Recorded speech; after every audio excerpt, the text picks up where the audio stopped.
Assalamualaikum warahmatullahi wabarakatuh. Perkenalkan, nama saya Rina Mistra, mahasiswa IAIN Bukit Tinggi tahun ajaran 2019-2020. Pada kesempatan kali ini, saya akan membahas tentang Islam sebagai produk budaya. Yang pertama yaitu kita harus membahas tentang kebudayaan. Di dalam kebudayaan, kita mengenal dua kata yang hampir sama, namun mempunyai makna yang berbeda, yaitu budaya dan kebudayaan. Secara bahasa, budaya dalam Kamus Besar Bahasa Indonesia atau KBBI halaman 149 mempunyai makna yaitu pikiran, akal budi, dan adat istiadat. Sedangkan kebudayaan yaitu hasil pikiran dan penciptaan batin atau akal budi manusia, seperti kepercayaan, kesenian, dan adat istiadat.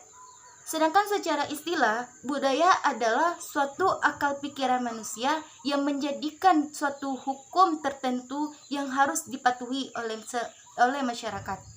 Sedangkan kebudayaan yaitu segala sesuatu yang bisa membuat manusia bergaul dengan masyarakat dengan aturan dan cara yang bisa diterima oleh masyarakat tertentu. Yang kedua yaitu unsur dari budaya itu sendiri. Kebudayaan setiap bangsa atau masyarakat mempunyai berbagai unsur kecil dan unsur besar yang menjadikannya menjadi satu keutuhan yang tidak bisa dipisahkan. Di antaranya, yang pertama yaitu sistem norma yang memungkinkan terjadinya kerjasama antara para anggota masyarakat dalam upaya menguasai alam sekelilingnya. Yang kedua, organisasi ekonomi. Yang ketiga, lembaga dan alat-alat pendidikan. Dan yang keempat, organisasi kekuatan. Dengan demikian, kebudayaan mempunyai pengaruh yang besar bagi manusia dan masyarakat. Yang ketiga yaitu fungsi dari budaya itu sendiri. Fungsi dari budaya itu sendiri antara lain yang pertama, budaya berperan sebagai penentu batas-batas. Artinya, budaya menciptakan batas perbedaan dan atau yang membuat unik suatu organisasi dan membedakannya dengan organisasi yang lain. Yang kedua, budaya membuat identitas suatu organisasi. Yang ketiga, budaya memfasilitasi lahirnya komitmen terhadap suatu yang lebih besar daripada kepentingan individu. Yang keempat, budaya meningkatkan stabilitas sistem sosial. Dan yang kelima, budaya bertindak sebagai pembentuk sikap dan perilaku. Yang kedua yang harus kita bahas yaitu tentang Islam sebagai realitas budaya dan sosial. Islam yang dihubungkan dengan kebudayaan berarti cara hidup atau way of life yang juga mempunyai cakupan yang lebih luas.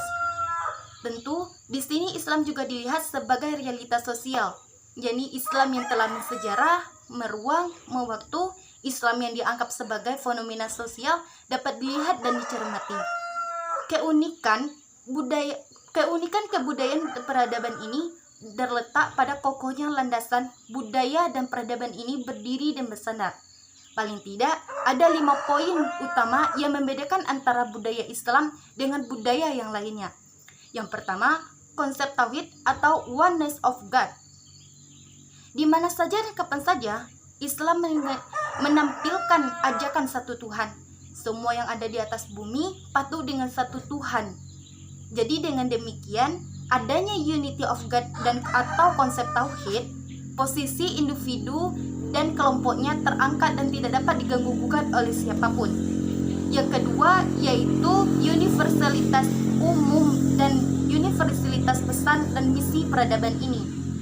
Al-Quran menekankan persaudaraan antara manusia dengan tetap memberikan ruang terhadap perbedaan ras, suku, bangsa, dan agama, dan lain sebagainya.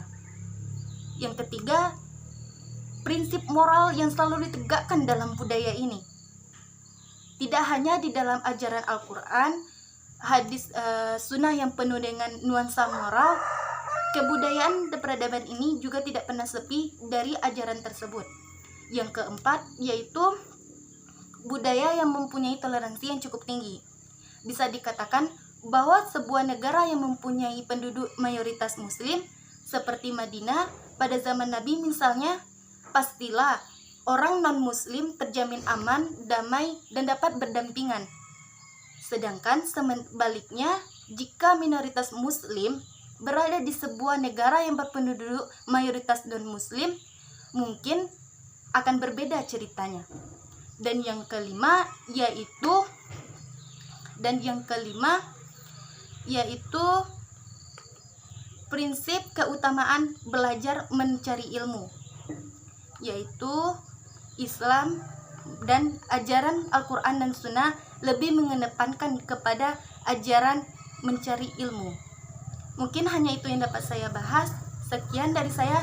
Assalamualaikum warahmatullahi wabarakatuh.